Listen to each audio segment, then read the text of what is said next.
एक महत्त्वाची आणि ब्रेकिंग न्यूज येते। यूपीए कडून आता उपराष्ट्रपती पदाचा उमेदवार जाहीर करण्यात आलेला आहे। यूपीए कडून उपराष्ट्रपती पदाचा उमेदवार जाहीर करण्यात आलेला आहे। गोपाळकृष्ण गांधी यांना उपराष्ट्रपती पदासाठी उमेदवारी देण्यात आलेली आहे। यूपीए कडून गोपाळकृष्ण गांधी यांना उपराष्ट्रपती पदासाठी उमेदवारी देण्यात आलेली आहे। यूपीए कडून उपराष्ट्रपती पदाचा उमेदवार आता जाहीर करण्यात आलेला आहे। आज यूपीएची महत्त्वाची बैठक झाली आणि या बैठकीमध्ये गोपाळकृष्ण गांधी यांच्या नावावर शिक्कामोर्तब करण्यात आलेला आहे। गोपाळकृष्ण गांधी यांना उपराष्ट्रपती पदासाठी उमेदवारी देण्यात आलेली आहे। यूपीए कडून आता उपराष्ट्रपती पदाचा उमेदवार जाहीर करण्यात आलेला आहे।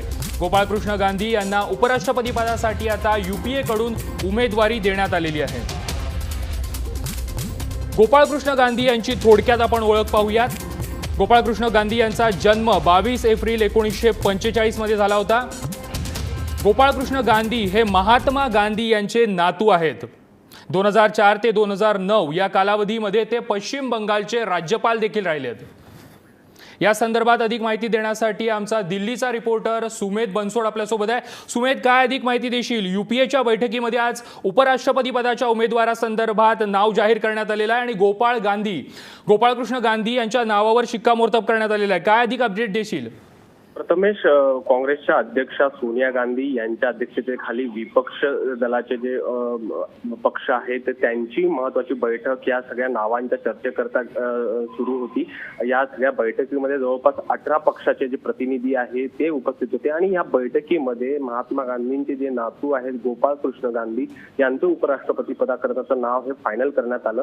विशेष म्हणजे या आजच्या बैठकीमध्ये राष्ट्रपती पदाकरताच्या वेगळा स्टँड घेणारे जेडीयू चे प्रतिनिधी शरद यादव देखील उपस्थित होते। बसपसह इतर अन्य महत्त्वाचे पक्ष देखील या बैठकीमध्ये उपस्थित होते। गोपाळकृष्ण गांधी हे गुजरात मधनं आहेत, तसंच त्यांना राजनैतिक संबंध तसंच एक विचारवंत आणि लेखक म्हणून ओळखलं जातं। शिवाय 2004 पासून ते डाव्यांचे सरकार असताना पश्चिम बंगालचे राज्यपाल म्हणून काँग्रेसकडनं त्यांची नियुक्ती करण्यात आली होती। या दरम्यान तृणमूल काँग्रेसकडनंही त्यांना विशेष असं सहकार्य मिळालं होतं आणि समाजवादी पार्टी असो, लालू प्रसाद यादव यांचा पक्ष असो किंवा बसप असो, बसपकडनं देखील एक गोपाळकृष्ण गांधी हे गुजरातचे रहिवासी असल्यामुळे त्यांच्या नावावर फार असा विशेष विरोध झाला नाही आणि सर्वसंमतीने गोपाळकृष्ण गांधी यांचं हे नाव फायनल करण्यात आलं। प्रथमेश, गोपाळकृष्ण गांधी यांचं यूपीए कडनं राष्ट्रपती पदाकरताच्या नावांमध्ये महत्वाची चर्चा, त्यांचं नाव अग्रस्थानी होतं। मात्र पण सुमेध, मला असं विचारायचं आहे की राष्ट्रपती पदाच्या निवडणुकी संदर्भात जो काँग्रेसने उमेदवार दिला त्याला जो पाठिंबा मिळत नव्हता तो पाहता आता कुठेतरी उपराष्ट्रपती पदाच्या निवडणुकीमध्ये काँग्रेसने सेक्युलर कार्ड खेळलंय का? ज्या पद्धतीने गोपाळकृष्ण गांधी हे गुजरात मधले आहेत त्यामुळे आगामी गुजरातच्या निवडणुका बघता एक गुजरात मधला चेहरा विपक्षी दलाकडनं देण्यात आलेला आहे आणि यांना गोपाळकृष्ण गांधी हे महात्मा गांधींचे नातू आहेत त्यामुळे त्यांना विपक्षी दलांकडनं फारसा विरोध होणं असं शक्य दिसत नाही। मात्र तसं पाहिलं गेलं तर ही एक केवळ औपचारिकता आहे, कारण लोकसभा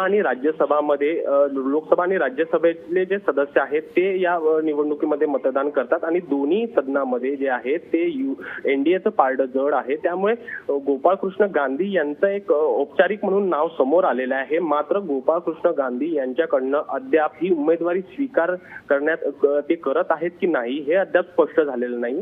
मात्र गोपाळकृष्ण गांधी यांच्या नावाला विपक्षी दलामध्ये फारसं असं विरोध होईल असं दिसत नाही आहे, कारण राष्ट्रपती पदामध्ये वेगळा स्टँड घेणारे जेडीयू पक्ष होता त्यांचेच प्रतिनिधी शरद यादव हे देखील या बैठकीमध्ये होते आणि सर्वसंमतीने गोपाळकृष्ण गांधींचं हे नाव फायनल करण्यात आलेल्या प्रकारे। नक्कीच गोपाळकृष्ण गांधी यांना तू म्हणतोयस की बाकीच्यांकडून विरोध होईल असं पाहायला मिळणार नाहीये। धन्यवाद सुमेध, तू दिलेल्या माहिती संदर्भात। गोपाळकृष्ण गांधी यांच्या नावावर आता यूपीए कडून उपराष्ट्रपती पदाच्या निवडणुकीचा उमेदवार म्हणून शिक्कामोर्तब करण्यात आलेला आहे आणि गोपाळकृष्ण गांधी यांची आपण थोडक्यात ओळख पाहूया।